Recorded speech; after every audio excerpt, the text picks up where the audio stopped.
Welcome to the Metaphorosis magazine podcast, your home for beautifully made speculative fiction. The magazine is edited by B. Morris Allen, and I'm your host, Matt Gomez. This week's story is She Was the Universe by Damian Stockli. Damian Stockli is a writer and graduate student from the Hudson Valley in New York State. When he isn't doing thesis research on the grammatology of virtual semiotics, he's pursuing that childhood dream of writing a space opera, and all the short stories currently on deck. He hopes to finish them before age 30, or maybe 40. Find him online at damianstockli5.wordpress.com or on Twitter at Damian Stockli. That's DAMIANSTOCKLI. Let's jump in.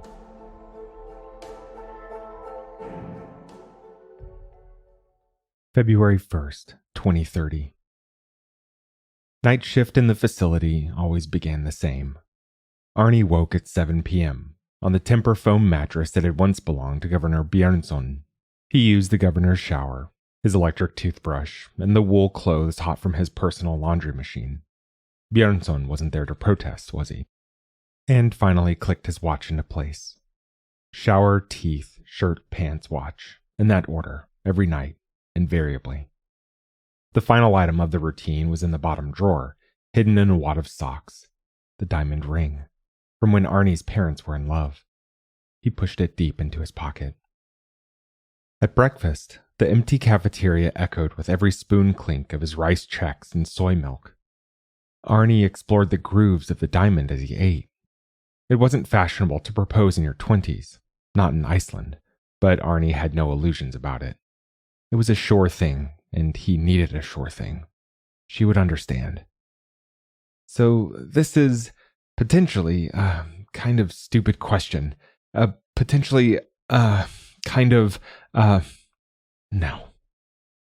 After breakfast was hydroponics work, managing nutrient levels in the soil, testing to ensure the fungal infection in their wheat didn't escape its quarantine cell. Every time he looked down at the floor, he imagined the ring falling between the bars of the plastic grate and getting lost in the irrigation pipes.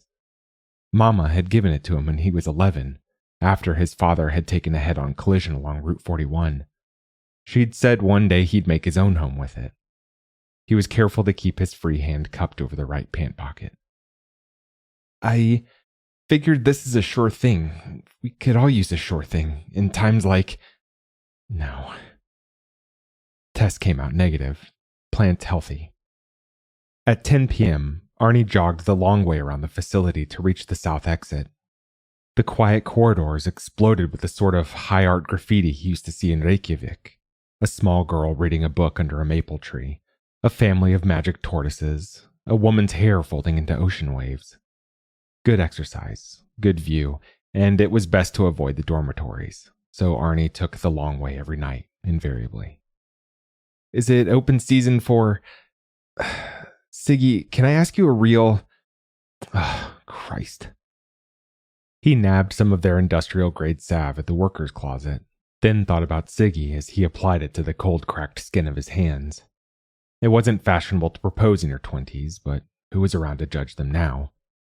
On went 2 more layers of wool and polypropylene, so not a square centimeter of his skin was exposed to the air. Still, his nose hairs went solid as he rotated the exterior lock. He hiked up his neck buff. It was a clear night. The Reykjavík basalt frosted over and glimmering with starlight. Arni retraced the path of 1,000 frozen footsteps from the shelter to the power plant. The blood returned to his face on the way inside, where he resumed his role as a one-man control room operation and maintenance crew. Most of the night was spent monitoring corrosion in the injection wells, doing freedom tests on the stop valves, and, when necessary, stepping into the wind turbine room for visual checkups and mechanical repair. Tonight, he noticed a single aberration in the control valve's response time, but it didn't persist. 6 a.m. There always comes a time to put the work down and go home, Mama had said. But not quite yet. Arni suited up and spun the exterior lock. The silhouette of the old Reykjavík lighthouse cut a dark thumb out of the starry horizon, and that was his guide to the shore. He didn't look at Jonas's corpse, frozen, stuck along his path. When he reached the shore, he plopped onto the ice-crusted ground under a million stars. Each night, Arni marveled at the galactic disk, arching horizon to horizon like spilled cosmic milk. The black background of space only appeared as cracks in the light. He slid his hand between his layers, searching for the pocket. When he found the ring, it looked baby-sized in his double-gloved hand. Hey, Siggy, there's... His voice was hoarse. I have something I need to tell you. No. Siggy wouldn't be charmed by theatrics. He would have to try harder, be a little more original. He cleared his throat. Is it open season for stupid questions? Because I have one... Fuck. So is it open season for stupid questions? He huffed through his neck buff. You sound like an asshole, Arni. He found a more comfortable position, sat up. Chest out, right? Confidence. Okay. Hey, Siggy, so can I be serious with you for a second? I have to say something, and it has to do with something I sensed you weren't too keen on in the past, but I guess I figured maybe this was... maybe... Arni let himself fall back onto the ice. Shit. He figured he'd get it before the sun rose.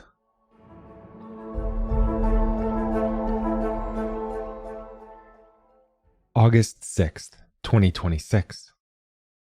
I'm just trying to get you out of that, that place, said Eric, gesturing to the opposite end of the bar. This could be something good for you. It's been a year, man. Live. Arni peered left halfway through a swig. The bar was circular, in the middle of the place, so a row of Svedka was just eclipsing her face. She was mixing a drink while she talked up Yulia and Helga. I have a lot of good things, said Arni. My therapist has me keep a gratitude journal now. The trio was framed against a wall of paintings. A nude woman on a beach, a weary fisherman with shining boots, a wintry village. Last week she had him guess which was hers, and he got it on the 19th try. The little girl reading under a big red maple.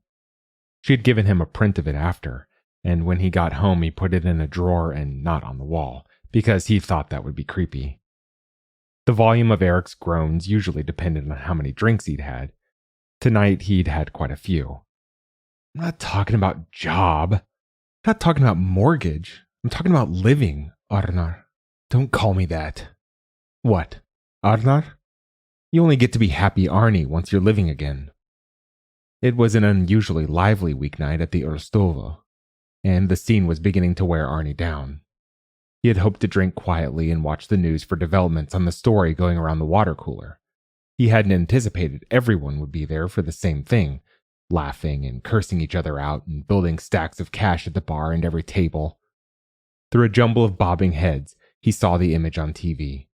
It was a true color reading from the Hawaii Observatory, showing an elongated blue-white flare on a background of stars.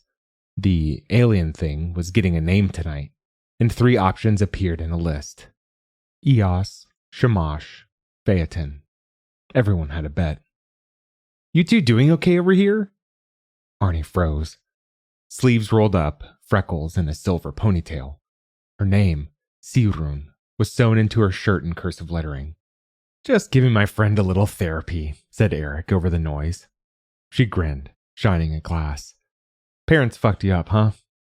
Arni's head got heavy. Sorry, did I say something? She asked. Eric waved the concern away. He's just getting over something. How about this? What do you think about the alien thing? We're definitely getting invaded, right? Present fears are less than horrible imaginings, she said in practiced English. But hey, I want to know what the science guy thinks. She pointed to the stitching on Arni's own work uniform. Arnar Ivarsson, Reykjanes Power Station, mechanical engineer. He laughed. Caught me. What's the prognosis then? Well, it's on a helical vector, so it's probably going to burn up or get captured by the sun's gravity. As for whether it's aliens... All right, this is where I check out, Eric said, giving Arni one last squeeze on the shoulder. You two have fun with this gripping conversation. He slid through the forest of bodies, then took a seat by Yulia, who beamed and hugged him. Arni sighed. Sorry, are you actually interested in this? Sigrun shrugged, but didn't break eye contact. Okay, so it's a high-velocity object of extrasolar origin. That's what we know. Aliens are always the last hypothesis. Always, of course. But the cool thing is the ionized particles making the light. See, that's not what comet dust looks like. And the reason people are saying aliens is because there's a hypothesis going around that it's the effects of a fusion. A curse split the noise, commanding everybody to quiet. The whole bar shushed and turned to the anchor on TV. The suit looked down at his tablet and drew out the last word of each sentence. The votes are in. Here we go. And the name is... A pause for optimal effect. Phaeton. The noise around them swelled to a pitch, and the stacks of cash were distributed appropriately. Eric, apparently a winner, fanned his face with bills and pretended to faint to Yulia's arms. Laughs all around. Get another drink out of him while he's feeling gracious, said Sigrun. Some of us need to work tomorrow, said Arni, pointing to the stitching in his shirt. Don't I know it? But he's right. I think you could live a little, she said. She was juggling the conversation with another order now. You only get away with the brooding because you're cute, and that won't last forever, Arni. His stomach sank. Her eyes bored straight through him. You heard? You get good ears in this business, she said, filling a glass with the house brew. But listen, it sounds like you're getting over a breakup, and I'm not handing out rebounds. My mother died. Sigrun handed the patron his drink, then froze. She didn't look back at him. Sorry, she mouthed, too quiet to hear over the noise. You couldn't know, he shouted. It's okay, I'm in therapy and all that. The regret was burning in his forehead. He searched for a way back. But listen, I'm warning you now that my power plant salary isn't as high as most people think, if that's your angle. Curses, foiled again, she said. Do you want to start this conversation from the beginning, Arnar? A familiar rush snuck up on him. Something good? Call me Arni, he said, pointing to the stitching in his shirt. Siggy, she said, pointing to her own. So, what are you up to tomorrow night? Siggy's smile widened like light breaking. Mondays are better for me.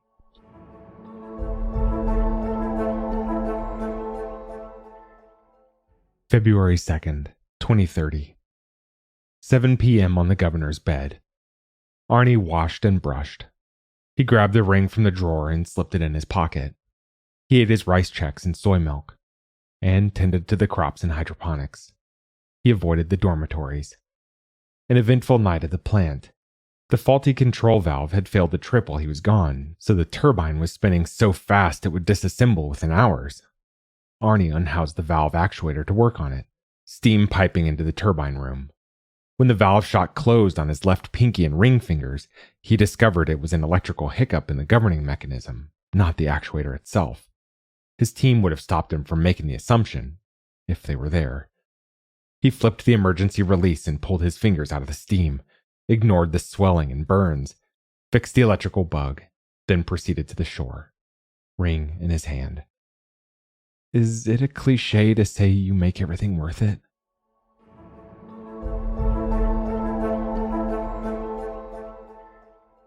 January 31st, 2027. When Arni was 6 years old, his father had dug a hole in their backyard after they found hot groundwater breaking the surface there. They had let the water fill the hole and set up a rain gutter to let it run down the hill. The empty house was for vacation now, so when they made the trip out, he insisted Siggy give their man-made hot spring a try. Phaeton 3, the third object of its kind, happened to cross Earth's orbit close enough to be visible in the northern hemisphere in daytime. With his face just above the water, Arni watched the pale white streak in the sky. Siggy, slowly floating from the opposite end, finally collided with his arm. What are you thinking? He said, to break the quiet. You okay? Every time you ask me that, do you think this will finally be where I say I'm leaving you? It's a habit, isn't it? Words like violence break the silence, come crashing into my little world. More English poetry? Yes. So what are you thinking, Elskan min? A cloud passed over the white streak, and a gust of wind nipped Arni's nose. That coming back to this house is easier with you. It's funny. Papi used to joke that I'd bring a girl here one day. She frowned. You haven't told me much about him. Arni shook his head. He was here until I was 11, and then a car accident. It's old news, really, but at the time I don't know. It's like it broke the world. Only tell me what you want. A world of memories broke the surface. He pushed them out.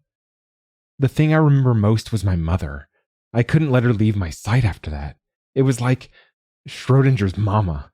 Ugh, God, she'd slap me for that one. What do you mean? Every time she left the room, she could be gone.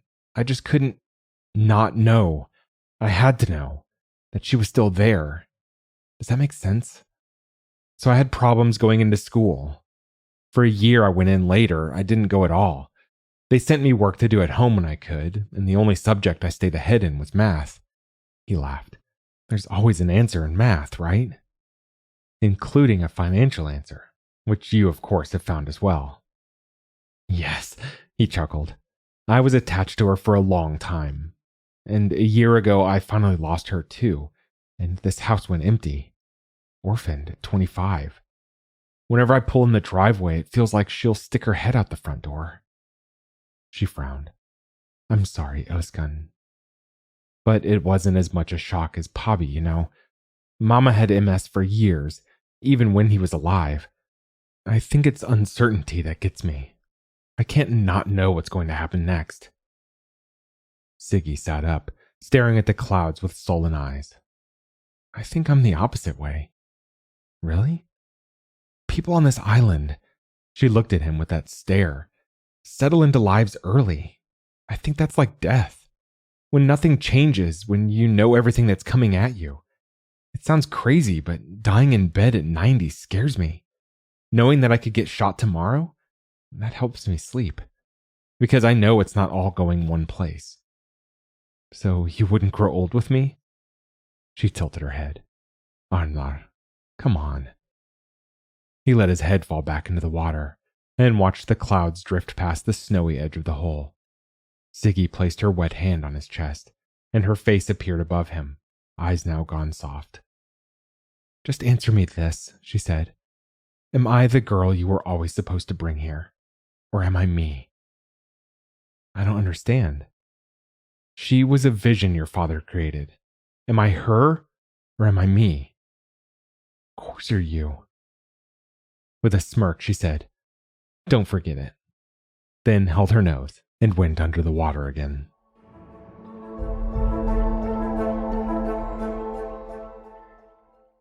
February 3rd, 2030.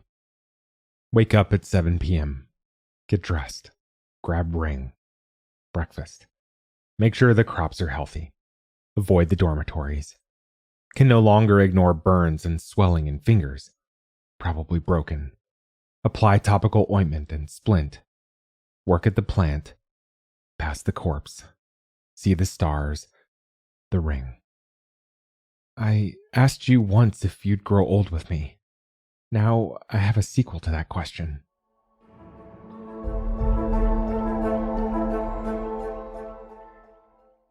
August 30th, 2028. Is it competition on the job market? She asked, looking down at him in his spot at the kitchen table. Is that the problem? No. Is it English? Are you afraid of having to use English for your job? My English is fine. A letter had shown up in their mailbox a week prior. Siggy's fellowship. They were both ecstatic at its arrival. Only now was he losing his footing. Siggy had cleared the books from her desk, and the letter had sat there since. Arni found himself avoiding it. London is going to be harder than Reykjavík. I know that, but from everything you tell me, you're good at what you do and your position is in demand. In my field, I can't just pitch a tent wherever I want in the developed world. You can. Siggy, the industry is more complicated than that. She drew out a long breath. Don't pull that with me. You know I know what's what. Can we just give this more time? maybe we're not ready for that yet. That's another breath. That's not how a fellowship works, Arni. I can't defer forever. She looked down at her empty palms, then up at him. The stare. I'm trying to make this work right now. What if we end up there forever? What is keeping you here? God help me. I'm struggling to figure out what is keeping you here. Do you have anything here? Really? You're going there? Oh, Arni, you know that's not what I mean. Then what do you mean? Arni. She glanced out the window, drawing another breath, but it came staggered. I love you, but I have to take this. She rubbed something out of her eyes. And because I love you, I don't want this to be an ultimatum. He shook his head. I don't know that word. A final decision. It feels like that's what this is. I can't, she said, hands in her face. I'm bad at this. She grabbed her jacket from a kitchen chair. Then she snagged her keys from the counter. Arni was standing before he realized it. Where are you going? He would have said next. But she read it on his face. His face gave everything away, she always said. I'm going to my family's house. I'm not punishing you. I just need to think. I want you to think too, okay? I'll see you tomorrow. Okay? Okay. There was a creak bang on the door, then quiet. Arni was alone again.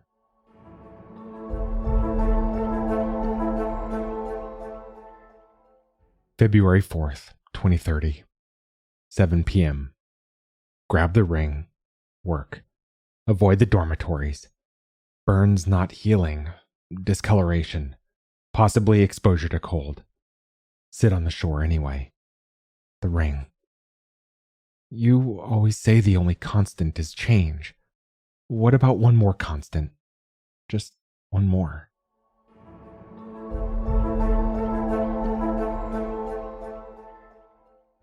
September 30th, 2028. Arni's feet were propped on the ottoman, silhouetted against the TV screen. A sharp ache stabbed at his knees since his legs had no support, but he didn't dare move them. Siggy had fallen asleep with her head in his lap. She smelled like alcohol and bar food. Her bare feet were at the edge of the couch, veins bulging, bright red blisters around her ankles. Arni held her acceptance letter in his right hand, stroked her hair in his left. The TV made its noise. This marks the 39th object that has entered our solar system since last year.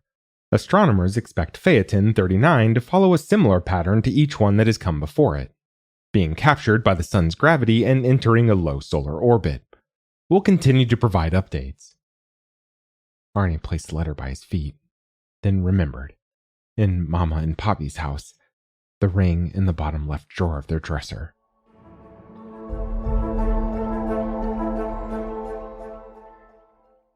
February 5th, 2030. 7 p.m. Ring. Work. Avoid the dormitories. Burns still not healing. Dark purple. Jonas is really frozen solid. Ring.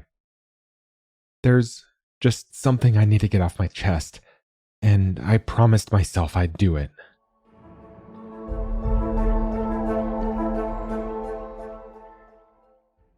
November 4th, 2028. Tonight was the night. On the old king bed in his parents' house, Arni laid 2 tickets to London Heathrow International, and their diamond ring. You're going to ask her before the sun rises. She'll say yes. You make your... It'll be fine. Fine. He dropped both into his jacket pocket and spritzed himself with cologne. The plan was dinner on the back deck. The food was almost out of the oven. The table was set and the night was clear.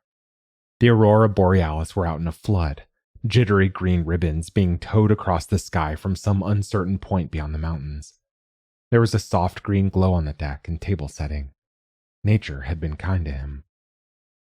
Siggy pulled into the driveway at 7, looking confused by his outfit. Should I have worn my work uniform? No need, since I'm waiting on you today. Come out back. She reacted with the surprise he was hoping for, but there was a sense of urgency underneath which he thought they could both feel. It was all a romantic gesture, but she must have wondered, and he knew she must have wondered.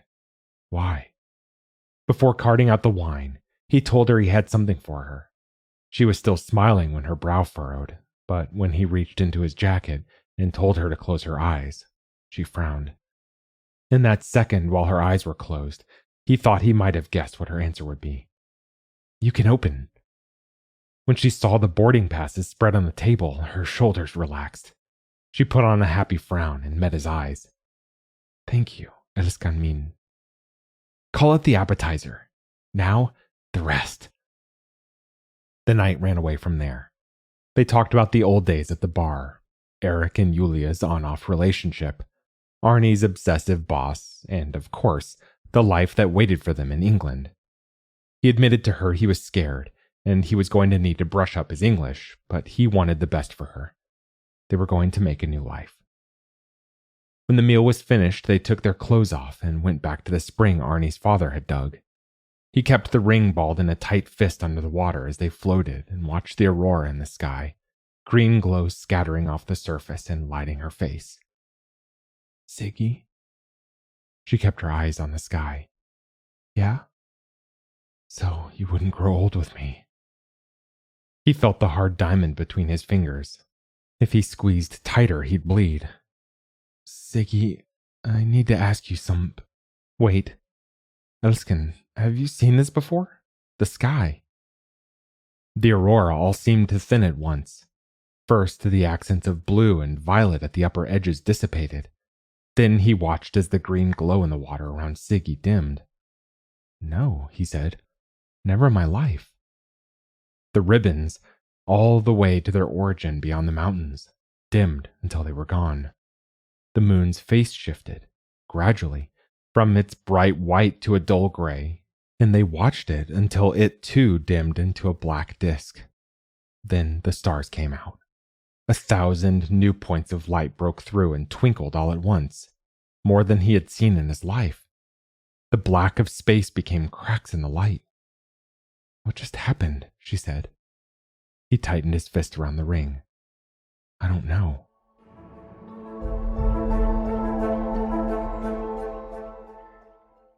February 6th, 2030. Ring. Avoid the dormitories. Amputated fingers. Shore. Ring. You knew it was coming.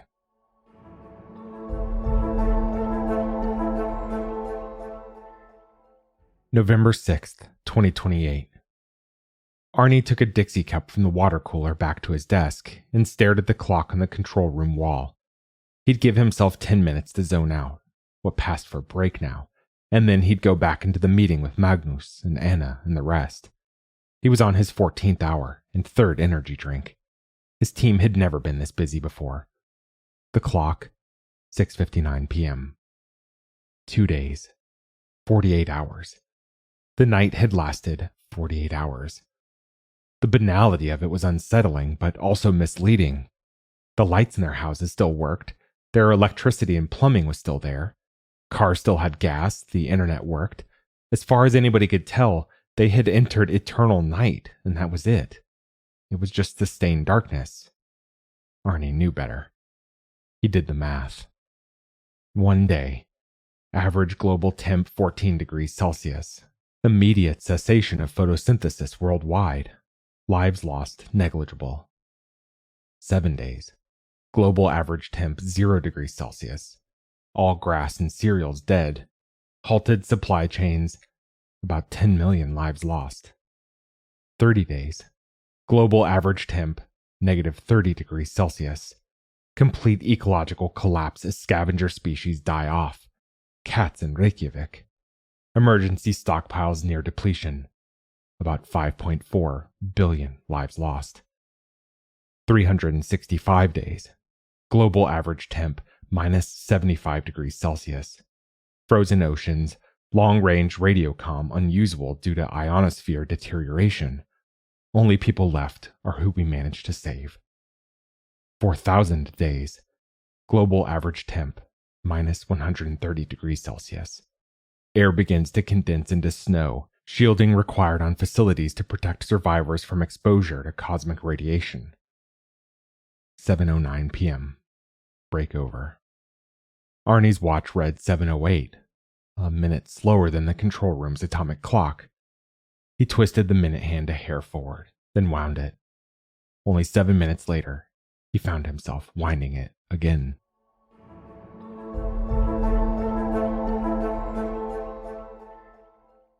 February 7th, 2030. Ring. 3 frostbitten toes amputated. Shore. Ring. With a thick enough jacket, we could ice skate to anywhere in the world now. How does that sound?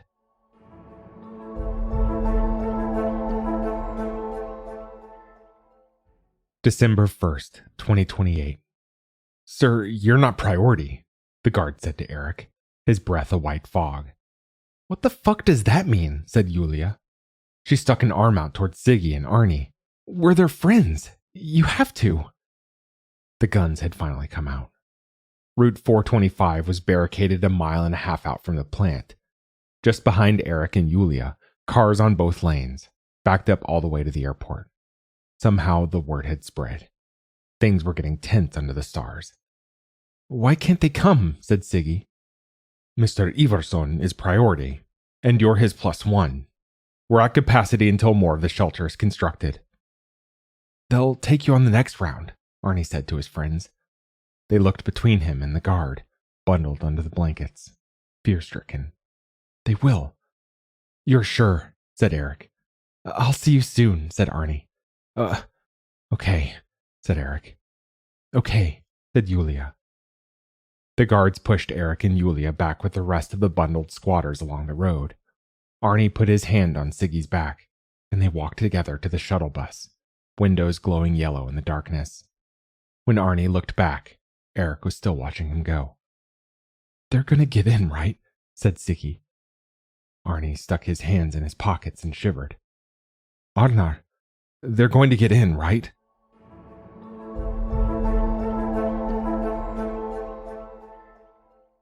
February 8th, 2030.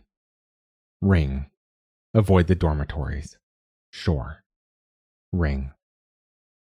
You've read my mind plenty before, haven't you?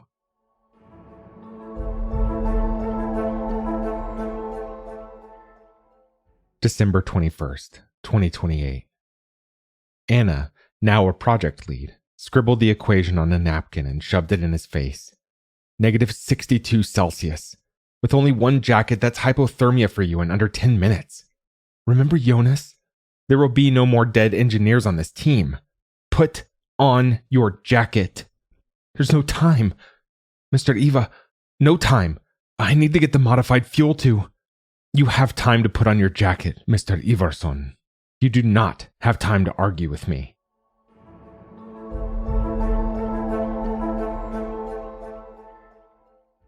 February 9th, 2030. Ring. Avoid the dormitories.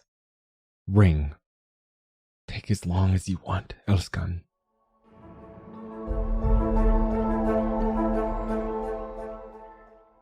October 3rd, 2029.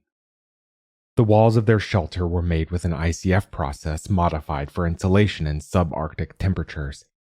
The interior-facing polystyrene blocks were sheeted with fiberglass paneling cannibalized from the state building and other power plants, making hallways of hospital white gloss.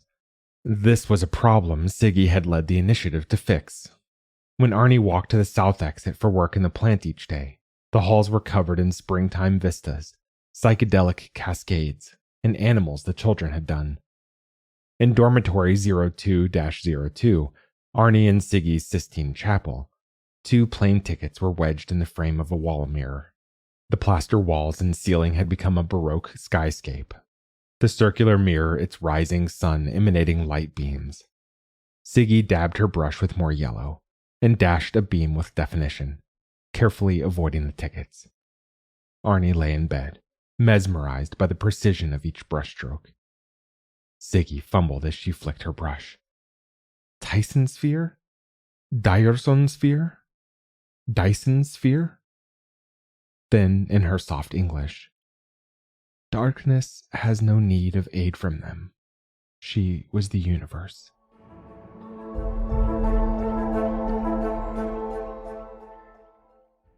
February 10th, 2030. Avoid the dormitories. Ring. Schrodinger's dormitories.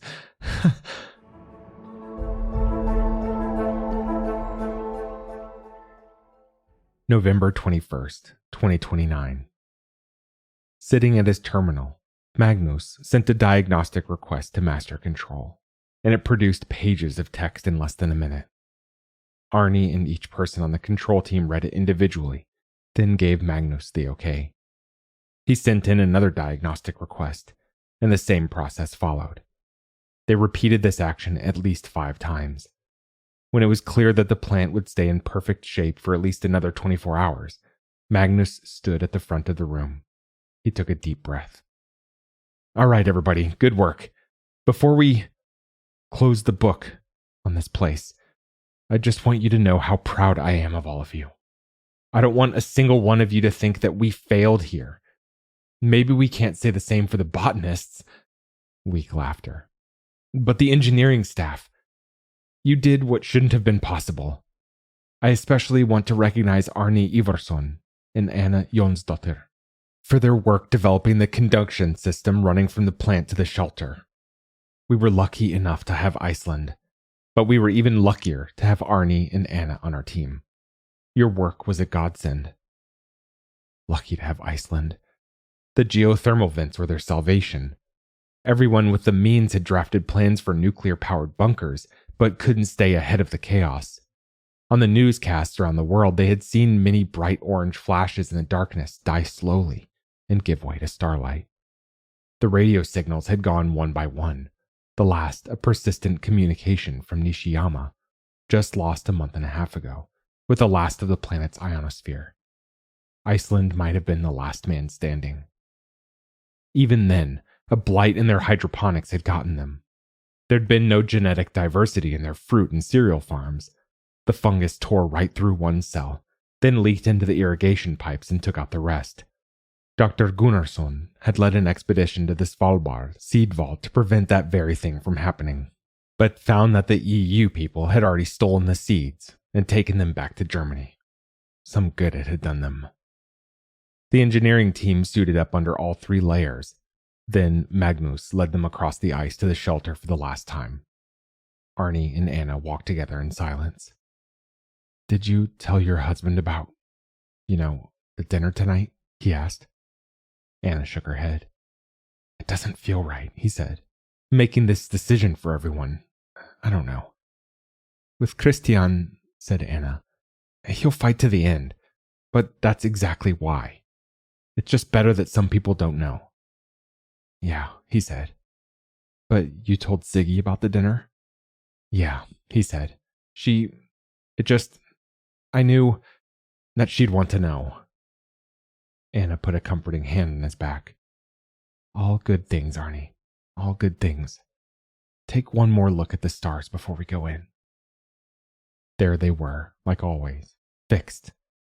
At the end of the night, maybe the humans would be gone, but the earth would keep turning, and they'd still shine down, and all of it would keep on moving like they never existed in the first place. There was an interesting feeling there. If he asked Siggy, she could probably cite a poem or a painting or a book about it. He wished he had the time to read them. "Don't feel humbled by them," said Anna. "A few trillion years and they burn out too. The little green guys that stole the sun, don't know what they're going to do then. It all trends toward stasis.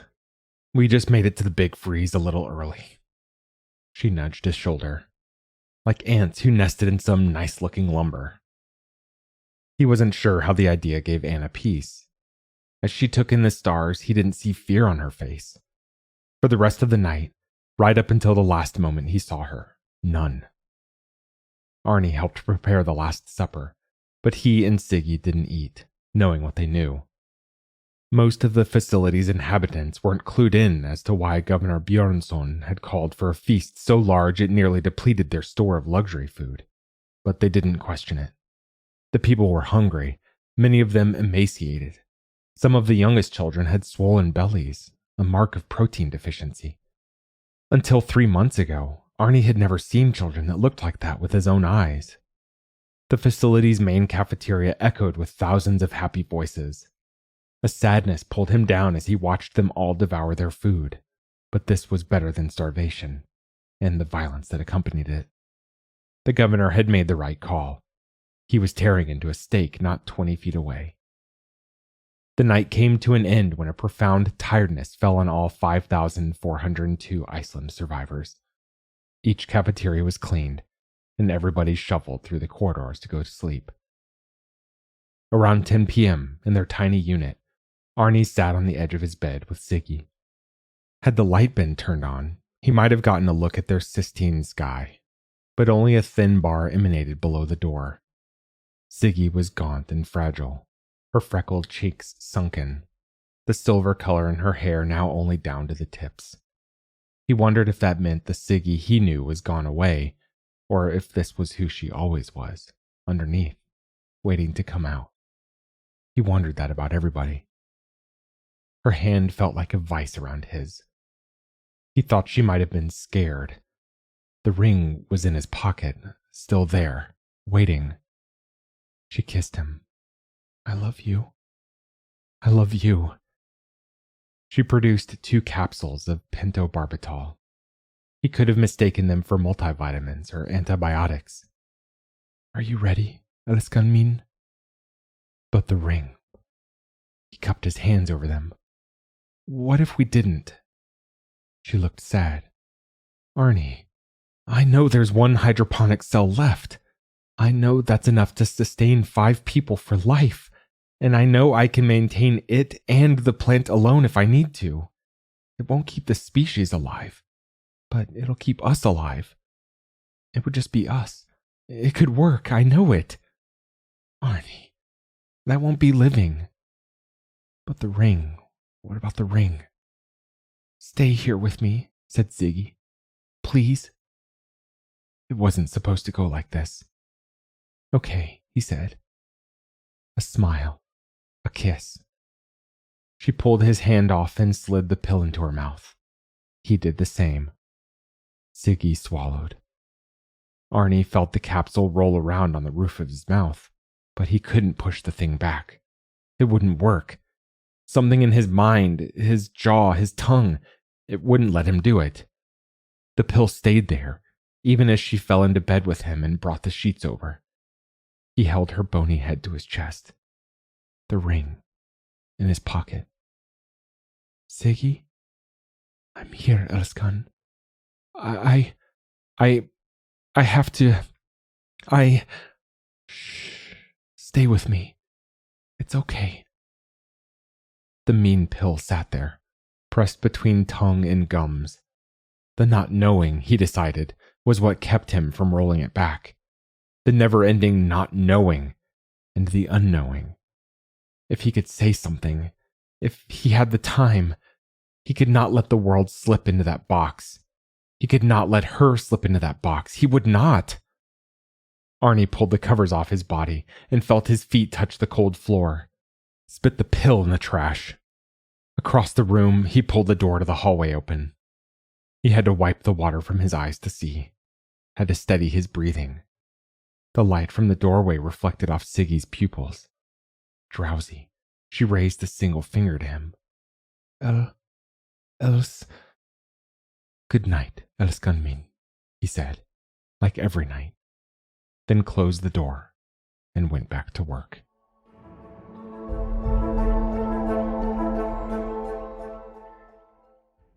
February 11th, 2030. The ring. Arni sat on the shore, looking out at the ocean. Where once the waves had crashed, there was now only a flat and dull expanse, all the way to the twinkling horizon. The air bit. It had taken fingers and toes. Still, he sat on the shore, because he had to. By the water again, he said. Your favorite. Thanks for reminding me, Arnar. Sorry, he said. He began again. So I know we have, multiple layers of gloves on right now, but think you can fit this on your finger? Awful. Not as charming as he thought. Can I show you something I've been saving? Too forward. Fuck. He wound his arm back and hurled the damned thing into the ocean. It made a clink when it hit the ice, and skidded along until it came to a stop against a small crest, glinting diamond unmistakable. There was a tight jolt in his chest. He forced the sob down. Tears came out, but crusted on contact with the air. He couldn't feel his cheeks, or his toes, or his fingers. Arni turned back toward the lights of the shelter, squat on the rocky plain. There always comes a time, Mama had said, to go home. He took 4 steps in that direction, but the ring was behind him, sparkling there. Where did you go? He whispered. I think you... No. He rushed across the ice to grab it, but lost balance on the bad foot. He slipped once, ran, slipped again. With the 3 fingers on his left hand, he fumbled it into his right, then trudged back to the shore and found the same spot. Arni took a deep breath. Siggy, he said. Will you... Caught in his mouth. Arni sat still for a while, rolling the ring between his fingers, eyes stuck on the horizon. He figured he'd get it before the sun rose. That was She Was the Universe by Damian Stockli. Thanks for listening. If you enjoyed this episode, we'd love it if you'd leave us a 5-star review on Apple Podcasts, Spotify, or whatever platform you listen to us on. Or, better yet, share the magazine and podcast with a friend. If you'd like to listen to more speculative fiction, visit us online at magazine.metaphorosis.com or on Twitter at MetaphorisisMag.